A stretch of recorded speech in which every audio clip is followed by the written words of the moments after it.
Nandamuri Balakrishna versus junior NTR. आखिर कौन है तेलुगु सिनेमा का नंबर 1 सुपरस्टार? आज होगा दोनों की last 15 hits and flop movies का कंपैरिजन। आखिर किसने दी है सबसे ज्यादा हिट्स तो कौन है फ्लॉप्स का असली सिकंदर? तो सबसे पहले नंदमूरी बालकृष्ण लेकर आते हैं अपनी 15वीं मूवी ऊ कोडाथरा उलिक्की पड़ाथरा। एक एक्शन ड्रामा फिल्म से मारते हैं बॉक्स ऑफिस पर एंट्री और 15 करोड़ के बजट में बनकर मूवी कमाती है 21 करोड़ और बन जाती है एक फ्लॉप मूवी। तो वहीं दूसरी तरफ जूनियर एनटीआर भी लेकर आते हैं अपनी 15वीं मूवी वृंदावनम, एक एक्शन कॉमेडी फिल्म जिसमें दो हीरोइन काजल और समंथा के साथ मिलकर मचा देते हैं धूम, क्योंकि 30 करोड़ के बजट में बनकर मूवी कमाती है 75 करोड़ और बन जाती है एक सुपरहिट मूवी। तो यहाँ एक पॉइंट ले जाते हैं जूनियर एनटीआर क्योंकि उन्होंने दी है एक सुपरहिट मूवी। और फिर बालाकृष्णा लाते हैं अपनी 14वीं मूवी श्रीमन्नारायण, एक एक्शन ड्रामा फिल्म जिसमें करते हैं ऐसी एक्टिंग की ऑडियंस हो जाती है बेहाल, क्योंकि 30 करोड़ के बजट में बनकर मूवी कमाती है सिर्फ 35 करोड़ और बन जाती है एक फ्लॉप मूवी। तो वहीं जूनियर एनटीआर भी लाते हैं अपनी 14वीं मूवी शक्ति, एक एक्शन थ्रिलर फिल्म लाकर सोचते हैं कि इस बार तो मचेगा इंडिया में धूम, लेकिन 45 करोड़ के बजट में बनकर मूवी कमाती है सिर्फ 20 करोड़ और बन जाती है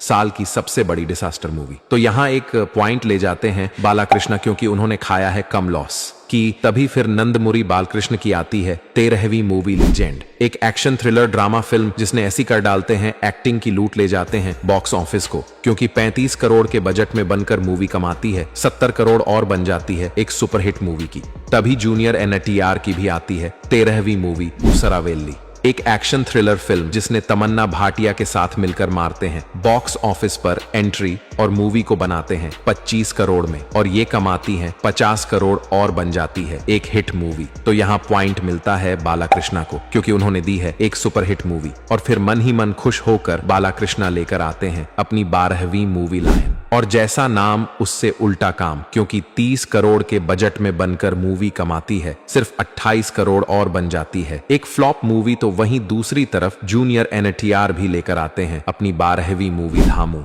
जिसने ऐसी ढांसू करते हैं एक्टिंग की लोग भी करने लगते हैं इसकी जमकर तारीफ, लेकिन फिर भी 20 करोड़ के बजट में बनकर मूवी कमाती है 35 करोड़ और रह जाती है एक एवरेज मूवी। तो यहाँ एक पॉइंट ले जाते हैं जूनियर एनटीआर क्योंकि बालाकृष्णा ने तो दे डाली है एक फ्लॉप मूवी। और फिर नंदमूरी बालकृष्ण लाते हैं अपनी 11वीं मूवी डिक्टेटर, एक एक्शन थ्रिलर फिल्म जिससे हिलाने की सोचते हैं बॉक्स ऑफिस को, लेकिन हो जाता है इसका पोपट, क्योंकि 30 करोड़ के बजट में बनकर भी कमाती है 35 करोड़ और बन जाती है एक फ्लॉप मूवी की। तभी फिर जूनियर एनटीआर भी लाते हैं अपनी 11वीं मूवी बादशाह, और जैसा नाम वैसा काम, क्योंकि 50 करोड़ के बजट में बनकर मूवी लूट लेती है बॉक्स ऑफिस को और कमाती है 98 करोड़ और बन जाती है एक सुपरहिट मूवी। तो यहाँ पॉइंट मिलता है जूनियर एनटीआर को क्योंकि उन्होंने दी है सुपरहिट मूवी। लेकिन फिर बालाकृष्णा की आती है 10वीं मूवी गौतमी पुत्र शातकर्णी, एक एक्शन ड्रामा फिल्म जिसमें करने की सोचते हैं कुछ अलग और मूवी को बनाते हैं पूरे 60 करोड़ में और मूवी कमाती है 85 करोड़ और बन जाती है एक हिट मूवी कि तभी जूनियर एनटीआर भी लाते हैं अपनी 10वीं मूवी रमैया वस्तावैया, एक एक्शन कॉमेडी फिल्म जो गिरती है बॉक्स ऑफिस पर औंधे मुंह, क्योंकि 38 करोड़ के बजट में बनकर मूवी कमाती है 38 करोड़ और बन जाती है फ्लॉप मूवी। तो यहाँ एक पॉइंट ले जाते हैं नंदमूरी बालकृष्ण क्योंकि उन्होंने दी है एक हिट मूवी। और फिर बालाकृष्ण लेकर आते हैं अपनी 9वीं पैसा वसूल, एक एक्शन कॉमेडी फिल्म जिसमें लोगों का नहीं होता है पैसा वसूल, क्योंकि 30 करोड़ के बजट में बनकर मूवी कमाती है सिर्फ 40 करोड़ और रह जाती है एक एवरेज मूवी। तो वहीं जूनियर एनटीआर भी लेकर आते हैं अपनी 9वीं मूवी रबासा, एक और वही action comedy film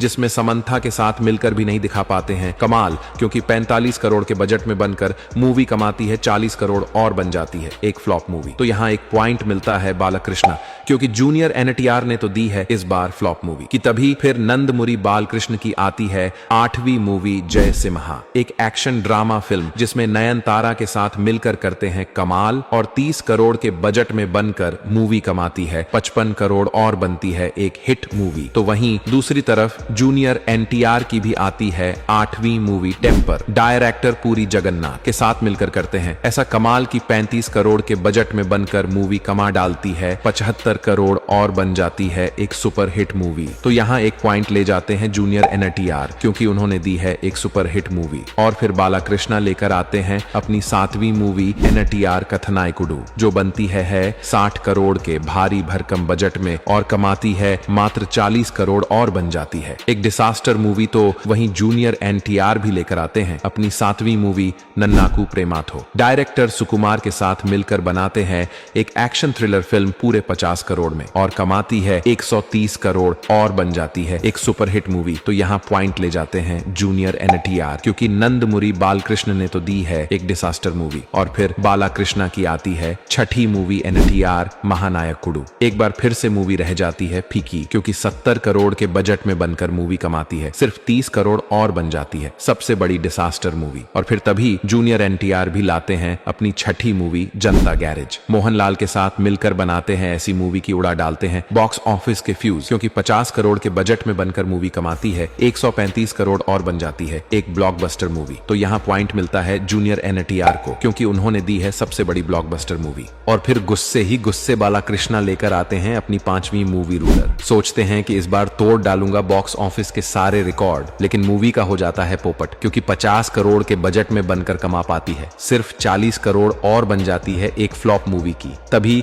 junior NTR भी लेकर आते हैं अपनी 5वीं मूवी जलवकुश और ले जाते हैं ऑडियंस का दिल और 35 करोड़ में बनाते हैं मूवी को और कमाती हैं 130 करोड़ और बन जाती है एक सुपरहिट मूवी। तो यहाँ फिर से पॉइंट ले जाते हैं जूनियर एनटीआर, क्योंकि उन्होंने दे डाली है एक सुपरहिट मूवी। और तभी बालाकृष्णा की आती है 4थी मूवी अखंडा, और जैसा नाम वैसा ही काम, क्योंकि बॉक्स ऑफिस पर मचा डालते हैं तांडव और 50 करोड़ के बजट में बनकर मूवी कमा डालती है 125 करोड़ और बन जाती है बालाकृष्णा के करियर की एक ब्लॉकबस्टर मूवी। तो वहीं दूसरी तरफ जूनियर एनटीआर भी लेकर आते हैं अपनी 4थी मूवी अरविंद समेता। डायरेक्टर त्रिविक्रम के साथ मिलकर बनाते हैं एक एक्शन थ्रिलर फिल्म पूरे 40 करोड़ में और छा जाते हैं बॉक्स ऑफिस पर, क्योंकि मूवी कमाती है 165 करोड़ और बन जाती है एक ब्लॉकबस्टर मूवी। तो यहाँ दोनों को मिलता है बराबर पॉइंट, क्योंकि दोनों ने दे डाली है इस बार ब्लॉकबस्टर मूवीज। और तभी फिर बालाकृष्णा की आती है तीसरी मूवी वीर सिम्हा रेड्डी। एक एक्शन ड्रामा फिल्म से लेते हैं एंट्री और बनाते हैं इसे पूरे 85 करोड़ में, लेकिन कमाती है 135 करोड़ और बन जाती है एक हिट मूवी की। तभी जूनियर एनटीआर की भी आती है तीसरी मूवी RRR। राजा मौली के साथ मिलकर कर डालते हैं ऐसा जादू की ऑडियंस हो जाती है इसकी दीवानी और 500 करोड़ के बजट में बनकर मूवी कमा डालती है 1300 करोड़ और बन जाती है जूनियर एनटीआर के करियर की सबसे बड़ी ब्लॉकबस्टर मूवी। तो यहाँ पॉइंट मिलता है जूनियर एनटीआर को, क्योंकि उन्होंने दी है सबसे बड़ी ब्लॉकबस्टर मूवी। और फिर नंदमूरी बालाकृष्णा लाते हैं अपनी दूसरी मूवी भगवत केसरी, एक एक्शन थ्रिलर फिल्म जिसमें दिखाते हैं अपना अलग ही रूप और 75 करोड़ में बनाते हैं इस मूवी को और कमाती है 120 करोड़ और बन जाती है एक हिट मूवी कि तभी जूनियर एनटीआर भी लाते हैं अपनी दूसरी मूवी देवरा पार्ट 1, एक एक्शन थ्रिलर फिल्म जिसने सैफ अली खान और जानवी के साथ मचाते हैं धमाल और 300 करोड़ के बजट में बनकर मूवी कमाती है 450 करोड़ और बन जाती है एक हिट मूवी। तो यहाँ दोनों ले जाते हैं बराबर पॉइंट, क्योंकि दोनों ने दे डाली है इस बार हिट मूवीज। और फिर नंदमूरी बालाकृष्णा लेकर आते हैं अपनी पहली मूवी डाकू महाराज। बॉलीवुड एक्टर बॉबी देओल के साथ मिलकर करते हैं बॉक्स ऑफिस पर धमाल और बनाते हैं पूरे 90 करोड़ के बजट में इस एक्शन थ्रिलर मूवी को और कमाती है 140 करोड़ और बन जाती है एक हिट मूवी। तो वहीं दूसरी तरफ जूनियर एनटीआर भी लाते हैं अपनी पहली मूवी वॉर 2।